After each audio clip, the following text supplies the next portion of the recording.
మనతో పాటు బడ్జెట్ పైన స్పందించేందుకు బుల్సెట్టి సత్యనారాయణ గారు జనసేన పార్టీ అధికార ప్రతినిధి మనతో పాటు ఫోన్ లైన్లో సిద్ధంగా ఉన్నారు. ఒకసారి చూద్దాం. సత్యనారాయణ గారు, గుడ్ ఈవినింగ్. నమస్తే అండి.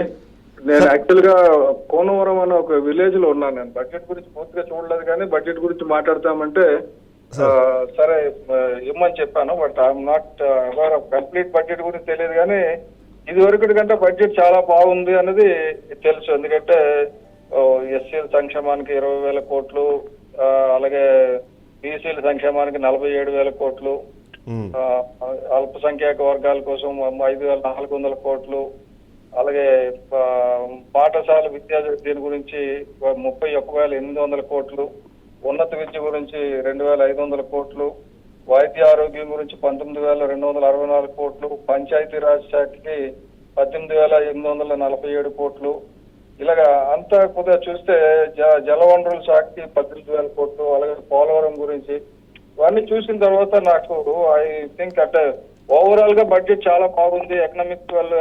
ఎకనామికలీ వీకర్ సెక్షన్ వాళ్ళకి 10,619 కోట్లు ఇచ్చన్నారు కదా, అవును, అంత బాగుంది. బీసీ ఎస్టీ సంక్షేమానికి మైనారిటీకి అన్ని ఉన్నాయి. అది కాకుండా వీళ్ళ సూపర్ 6 గురించి ఏమి లేవన్నారు, దాని గురించి కూడా కొంత నిధులు ఇవ్వడం, ప్లస్ దాని గురించి భవిష్యత్తు గురించి హామీ ఇవ్వడం, రెండు జరిగినాయి.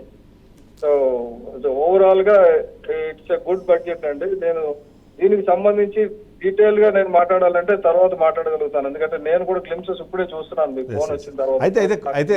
అయితే ఒక పాయింట్ మీద మాత్రమే కొద్దిగా డిస్కషన్ ఉంది. ఎందుకంటే మిమ్మల్ని తీసుకోవడం కూడా కారణం ఏంటంటే పోలవరానికి సంబంధించి కేంద్ర ప్రభుత్వం వైపు మనకు మొండి చేయి చూపించే ప్రయత్నం చేస్తుంటే దాని మీద గతంలో మాట్లాడిన జనసేన కానివ్వండి, తర్వాత మాట్లాడిన టీడీపీ కానీ వాళ్ళు సైలెంట్గా ఉండడం పైన ఒక క్వశ్చన్ అయితే రైజ్ అవుతుంది. ముఖ్యంగా పోలవరం ఎత్తుకు సంబంధించింది ఒకటి, తర్వాత కేంద్ర ప్రభుత్వం దాని కేటాయింపులలో భాగంగా 38,000 కోట్లకు మాత్రమే దాన్ని పరిమితం చేస్తూ రిక్వైర్మెంట్ చాలా ఎక్కువ ఉంది, దాన్ని పూర్తి చేసే అవకాశం లేని సిచ్యువేషన్ క్రియేట్ చేస్తుంది. అయినా సరే ఒక్క ఎంపీ కూడా మాట్లాడలేదు, కనీసం పవన్ కళ్యాణ్ అయినా మాట్లాడాల్సిందే అన్నది మనతో పాటు ఏదైతే విభజన హామీల అమలు సాధన సమితి అధ్యక్షులు చలసాని శ్రీనివాస్ గారు కూడా మనతో పాటు, అలాగే పోలవరం ప్రాజెక్టు మీద కూడా తను వర్క్ చేశారు కాబట్టి ఆయన ఒక మాట మాట్లాడుతుంది. దాని మీద మీరు రెస్పాండ్ అవ్వాలని నేను యాక్చువల్లీ మిమ్మల్ని లైవ్లో తెలుసు. అంటే బేసిక్ గా సార్, ఇది కేంద్రం గత ప్రభుత్వం ఉన్నప్పుడు ఎంత ఇచ్చింది, ఏం చేశారని చూస్తే దానికంటే చాలా ఎక్కువ ఇది నెంబర్ 1. నెంబర్ 2 ఏమంటే ఇది వరకు పోలవరం 21కి కంప్లీట్ చేసేస్తాం, 22కి కంప్లీట్ చేస్తాం అన్నారు. ఇప్పుడు చంద్రబాబు నాయుడు గారు 27కి కంప్లీట్ చేస్తాం అంటున్నారు. This is we are talking about 1 year budget. ఈ 1 year లో అంత బడ్జెట్ అక్కర్లేదండి. నెక్స్ట్ ఇది కంప్లీట్ అవ్వడానికి ఏంటంటే ఇనిషియేట్ చేసిన తర్వాత కేంద్ర ప్రభుత్వం డెఫినెట్ గా మోడీ గారు ఈ ప్రాజెక్ట్ కంప్లీట్ చేయడానికి చిత్తశుద్ధితో ఉన్నారు. అలాగే పవన్ కళ్యాణ్ గారు కూడా ఎట్టి పరిస్థితుల్లో అవసరమైనంత ప్రెషర్ ఆయన మీద తీసుకొస్తారు సరైన టైంలో. ఇప్పుడు ఎందుకంటే ఇది వరకటి కంటే అది బ్రహ్మాండంగా జరుగుతున్నప్పుడు ఇంకా మొత్తం కావాలంటే కరెక్ట్ కాదు ఇప్పుడు. ఎందుకంటే మనం ముందు ఖర్చు పెట్టి సరిపోలేదు అని అడగచ్చు. మనం ఇక్కడ వరకు వచ్చిన తర్వాత నేను ఇప్పుడు 4 ముంపు మండలాల్లో ఉన్నాను. ఏదైతే పోలవరం ముంపు మండలాలు ఉన్నాయో ఆ 4 ముంపు మండలాల్లో కోనవరంలో శబరి గోదావరి కలిసి కాన్ఫరెన్స్ లో ఉన్నాను. నేను ఇప్పుడు మీతో మాట్లాడుతున్నాను. నేను పూర్తిగా చూడలేదు, కానీ ఇక్కడ ముంపు ప్రాంతాల్లో సమస్యలు, తెలంగాణతో మనం ఏ రకంగా సమస్య పరిష్కరించుకోవాలి. ఇది వరకు జగన్మోహన్ రెడ్డి గారు వచ్చి మునిగిపోయినప్పుడు 3 సార్లు వరదలు వస్తే ఒక్కసారి వరద సాయం కింద అయితే ఇల్లు పూర్తిగా మునిగిపోయి ఇంటి మీద నుంచి 5 అడుగులు నీరు వెళ్ళిపోతే ఆ ఇల్లు శుభ్రం చేసుకోవడానికి 2,000 రూపాయలు ఇచ్చి చేతులు దులుపుకుని జగన్మోహన్ రెడ్డి గారు 3 సార్లు వరద వస్తే ఒకసారి 2,000 ఇచ్చారు. 3 సార్లు వాళ్ళు 50,000 60,000 ఖర్చు పెట్టుకుని ఇల్లు బాగు చేసుకున్నారు. ఆ ఇల్లు అన్ని నేను చూస్తున్నాను, ఇప్పుడు ముంపు ప్రాంతంలోనే ఉన్నా. సో పోలవరం గురించి మాట్లాడే ముందు వాళ్ళు ఎవరైతే అడుగుతున్నారో వాళ్ళకి చిత్తశుద్ధి ఉండాలి, ప్రశ్నించడానికే కాదు. నెంబర్ 1. నెంబర్ 2 ఏమంటే పోలవరం 27కి కంప్లీట్ చేస్తామన్నది జరుగుతుందండి. పోలవరం కంప్లీట్ చేయకపోతే నెక్స్ట్ ఎన్నికలు మాకు ఇబ్బంది. కాబట్టి వాళ్ళు చెప్పినట్టు మంత్రులు మారుస్తూ ఒకసారి అంబటి రాంబాబు, ఇంకొకసారి అనిల్ కుమార్, వీళ్ళు కూర్చొని ఈ కబుర్లు ఆడారు తప్ప ఏం చేయలేదు, తిట్లు తప్ప ఇంకేం చేయలేదు. కాబట్టి ఆ తిట్లు తిట్టే వాళ్ళందరినీ ఎలాగా లోపల పెడుతున్నారు. తిట్లు తిట్టకుండా కొద్దిగా హుందాగా నిబద్ధతగా ముందుకు తీసుకెళ్లి కార్యక్రమం చేస్తున్నారు. మీకు ఒకటి అష్యూరెన్స్ అండి, ఇది first budget. First budget after complete financial disaster made by YCP government. కాబట్టి దాని నుంచి రికవర్ చేసి అటు సంక్షేమం వెళ్ళాలి, ఇటు పోలవరం వెళ్ళాలి. వాళ్ళు పోలవరం ఏం చేశారు, స్టీల్ ప్లాంట్ ఏం చేశారు, 3 రాజధానులు ఏం చేశారు, ఏం చేయలేదు కదా. కూర్చొని ఇప్పుడు మాట్లాడతారు వాళ్ళు. కాబట్టి దయచేసి కొద్దిగా టైం ఇస్తే అన్ని సర్దుకుంటాయి. అన్ని సూపర్ 6 కాదు, సూపర్ 7 వస్తుంది. అడిగినే వస్తాయి. కాస్త ఓపిక పట్టమనండి వాళ్ళు. చలసాని గారు మాట్లాడతారు ఒకసారి. సత్యనారాయణ గారు నమస్కారం, బాగున్నారా?